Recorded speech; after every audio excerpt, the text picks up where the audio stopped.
Hello friends, আমি শ্যাম the Bong recreation channel থেকে বলছি। আজকে তোমাদের একটা নতুন ধরনের আইটেম পরিবেশন করতে চলেছি, যেটা হচ্ছে সোয়া ধোকার ডালনা।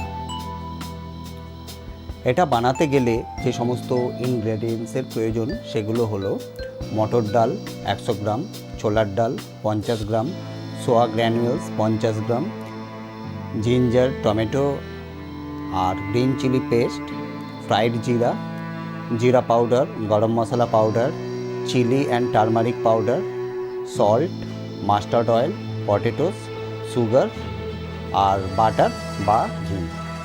এখানে আমি আমুল বাটারটা ব্যবহার করছি এই রান্নাটার জন্য। তো চলো বন্ধুরা, রান্নাটা শুরু করা যাক। আগের দিন রাতের বেলায় দুই ধরনের ডাল যেটা আমি নিয়েছি, মটর ডাল আর ছোলার ডাল, সেগুলোকে একসঙ্গে জলের মধ্যে ভিজিয়ে রাখবো, যেটা আমার এখানে ভেজানো অবস্থায় রয়েছে। এরপর এই ভেজানো ডাল আর আদা কাঁচা লঙ্কা নিয়ে মিক্সিতে পেস্ট করে নেব। এই আমি দুটো ডাল, আদা আর কাঁচা লঙ্কাকে পেস্ট করে নিচ্ছি।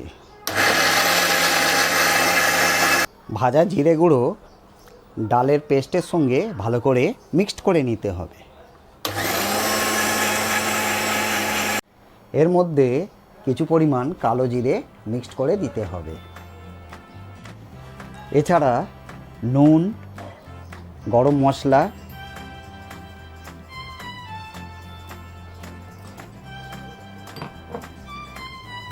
চিনি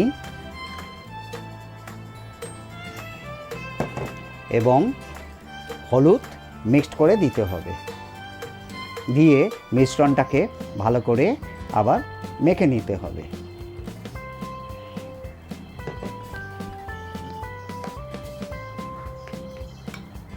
মিক্সিতে এবার আদা, কাঁচা লঙ্কা আর টমেটো পেস্টটা করে নিতে হবে। এবার ওভেনের ওপর বাটি বসিয়ে তার মধ্যে জল দিয়ে জলটাকে গরম করে নিতে হবে, আর সোয়া গ্র্যানুয়েলস তার মধ্যে দিয়ে সোয়া গ্র্যানুয়েলসগুলোকে ভালো করে বয়েল করে নিতে হবে। জল গরম হয়ে গেছে, এইবারে সোয়া গ্র্যানুয়েলসগুলোকে আমি জলের মধ্যে ঢেলে দিচ্ছি।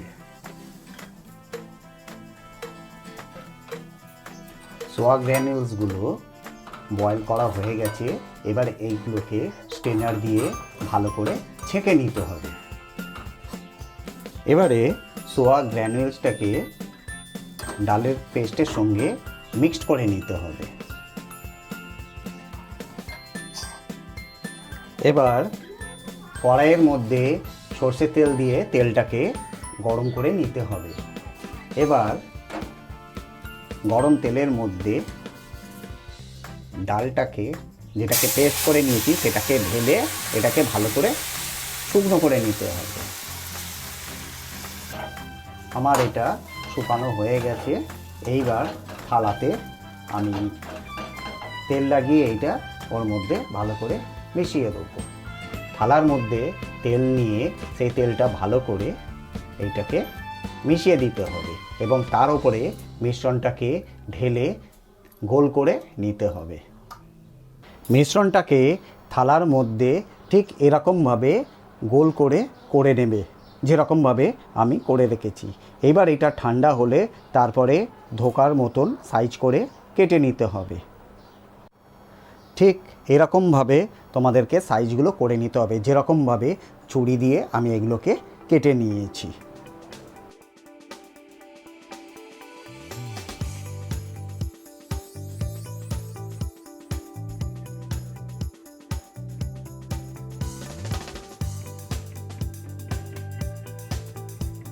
এবারে ধোকাগুলোকে কড়াইতে তেল দিয়ে তেলটাকে গরম করার পর সেগুলোকে একটা একটা করে ভেজে নিতে হবে।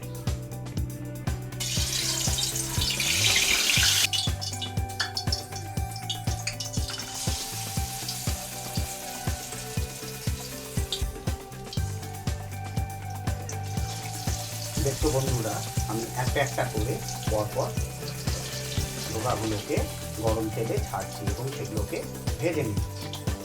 কড়াইয়ের তেলের মধ্যে আমি অনেকগুলোই ধোকার টুকরো দিয়ে সেগুলোকে ফ্রাই করে নিচ্ছি। ধোকাগুলো তোমরা লাল লাল করে ভেজে নেবে, যাতে দেখতে খুব ভালো লাগে এবং খেতেও খুব যেন মচমচে হয়। দেখো বন্ধুরা, আমার ধোকাগুলো ভাজা হয়ে গেছে এবং তার রঙটাও কেমন লাগছে। এইবারে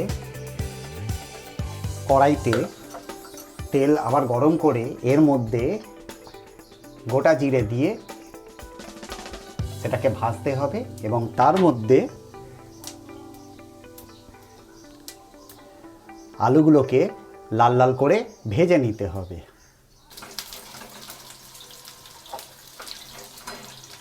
এবারে টমেটো পেস্ট, আদা পেস্ট যেটাকে আমি করেছি সেটা এর মধ্যে দিয়ে দিতে হবে।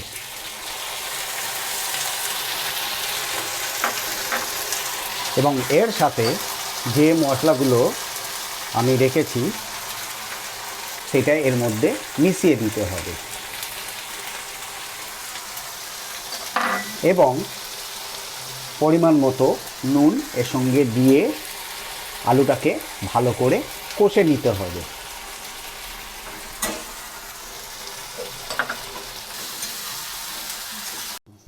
বাটিতে জল বসিয়ে জলটাকে গরম করে নিতে হবে।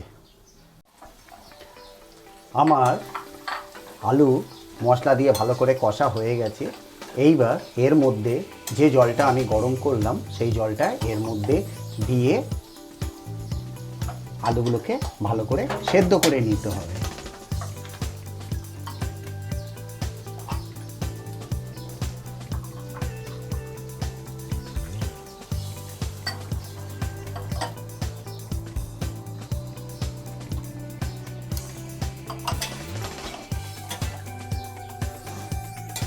আলু আমার সেদ্ধ হয়েই গেছে। এবার এর মধ্যে আমি ধোকাগুলো একটার পর একটা ঢেলে দিচ্ছি।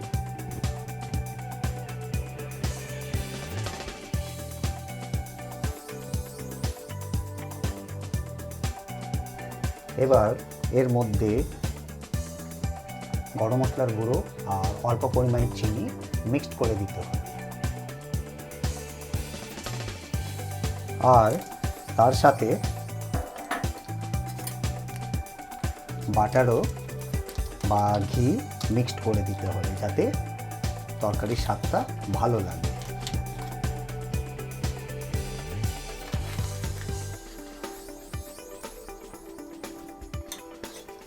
দিয়ে ভালোভাবে এটাকে মিশিয়ে দিতে হবে।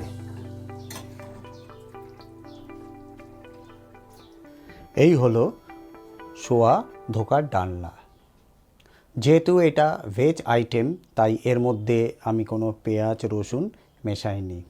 যারা যদি পেঁয়াজ রসুন মেশাতে চাও তাহলে তারা এর মধ্যে পেঁয়াজ রসুন মিশিয়ে এই জিনিসটাকে রান্না করতে পারো। আশা করি বন্ধুরা আমার এই নতুন রেসিপিটা তোমাদের ভালোই লেগেছে। যদি ভালো লেগে থাকে তাহলে এর জন্য একটা সাবস্ক্রাইব তোমরা করে দিও এবং ভিডিওটা তোমাদের কেমন ভালো লাগলো তার উপরে আমাকে কমেন্টস করে জানাতে ভুলো না। আর যারা ইতিমধ্যে আমাকে সাবস্ক্রাইব করে আমার চ্যানেলটাকে প্রোগ্রেস করতে সাহায্য করেছো তাদের অসংখ্য ধন্যবাদ।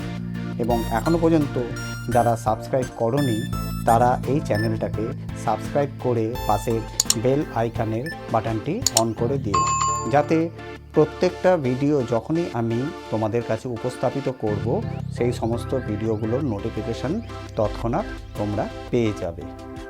তো বন্ধুরা তোমরা সবাই ভালোভাবে থেকো, ভগবানের কাছে এই কামনাই করি। নমস্কার।